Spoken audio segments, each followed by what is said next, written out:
একদিন আমি যখন বাসায় আসছি স্কুল থেকে, তখন আমার ছেলে বলল যে বাবা,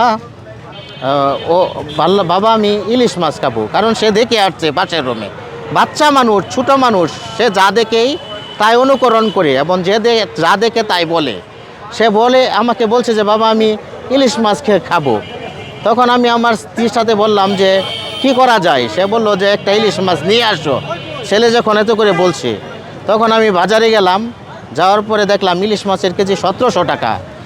এত টাকা আমার কাছে নেই। এটা কি ভাই, টাকা কি সবসময় থাকে না? এটা তো কোনো অন্যায় হতে পারে না। আমার কাছে টাকা নেই, আমি পাঙ্গাস মাছ কিনে আমি নিয়ে আসছি বাসায় এবং বলছি যে বাবা এটা ইলিশ মাছ। সে মজা করে খেয়েছে এবং সে মনে করছে যে এটা ইলিশ মাছ। এটা দিয়ে আমি বোঝাতে চেয়েছি যারা এমপিওভুক্ত শিক্ষক, তাদের যে জীবনের দুর্দশাগ্রস্ততা এবং তারা শিক্ষা জাতির মেরুদণ্ড হয়েও তাদেরকে মিথ্যা অভিনয় করতে হয়।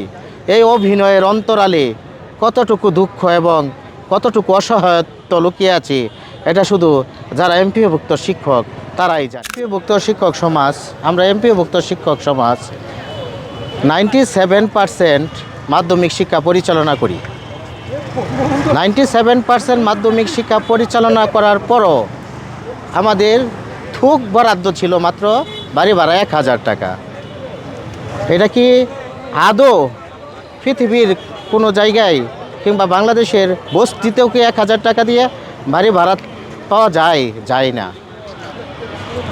আমাদের এমপিওভুক্ত শিক্ষকদের হৃদয়ের যে কান্নাটা, হৃদয়ের যে উপলব্ধি, হৃদয়ের যে আর্তনাদ, হাহাকার, এই হাহাকারটা শুধু আমি আমার মাধ্যমে প্রতীকী এবং রূপক অর্থে সকল শিক্ষকদের আমি এখানে আমার উদাহরণ দিয়ে বোঝাতে চেষ্টা করি। আমার জীবনের বাস্তব যে চরম সত্যটা, এটা তুলে ধরেছি।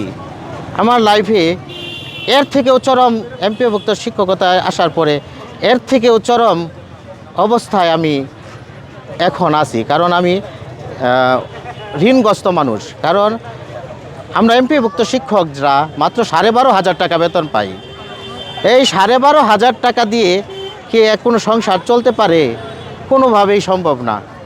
আমরা 10 দিন 12 দিন পরে বন্ধু বান্ধবদের কাছ থেকে টাকা ধার নেই, কিন্তু এই টাকাটা আমরা দিতে পারি না। তখন আমার ঋণের পরিমাণটা আস্তে আস্তে বেড়েই চলে। হ্যাঁ, এটা আমার ক্ষেত্রে না, এটা সকল এমপিওভুক্ত শিক্ষকদের ক্ষেত্রে। তাদের সন্তানরা যখন বাইরে লেখাপড়া করতে যায়, তখন তারা নিজেদের চাহিদা মেটাবে না সন্তানকে দিবে। এই যে ভয়াবহতা, এই যে একটা অসহায়ত্ব, এই অসহায়ত্বের উদাহরণ হিসাবে আমি তাদের না বলা কথাটুকু সংবাদ মাধ্যমে উপস্থাপন করতে চেয়েছি।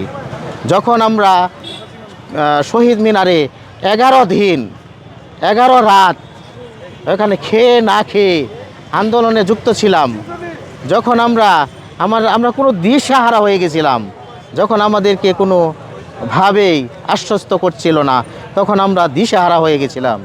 তখন দিশেহারা অবস্থায় থেকে আমাদের চোখ জোরে যে কান্না এসেছিল, এই কান্না আমাদের হৃদয়ের কান্না। এই কান্না 100% সত্য এবং এই কান্নার মধ্যে কোনো ভুল নেই। এই কান্নার মাধ্যমে আমি সমস্ত শিক্ষক সমাজের উদাহরণ দিয়েছি।